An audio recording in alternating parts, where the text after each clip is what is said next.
மருமகள், என்னவோ நீங்க குழம்பு வச்சா உடனே தீந்து போயிடும்னு சொன்னீங்க. இன்னைக்கு எப்படி மீதி வந்துச்சு? அம்மியார், ஏண்டி உன்னோட ஞாபக மறதிக்கு ஒரு அளவே இல்லையா? இன்னைக்கு குழம்பு வச்சது நீதாண்டி.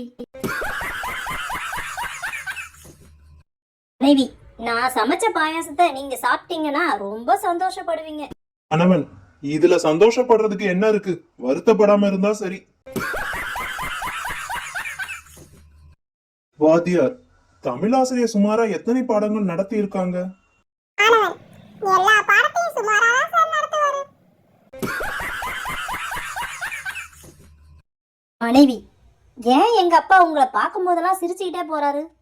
கணவன், இது கூடவா தெரியல? மாப்பிள்ளையும் நம்மள போல மாட்டிக்கிட்டாருன்னு நினைச்சு சந்தோஷப்பட்டு போறாரு. ஒருத்தி, எவ்வளவு சொன்னாலும் என் மருமக கேட்காம சமையல செஞ்சிட்டா. இன்னொருத்தி, அப்புறம் என்னாச்சு? ஒருத்தி, அப்புறம் என்ன, அவளத்தையும் தூக்கி நாய்க்கு தான் ஊத்தணும்.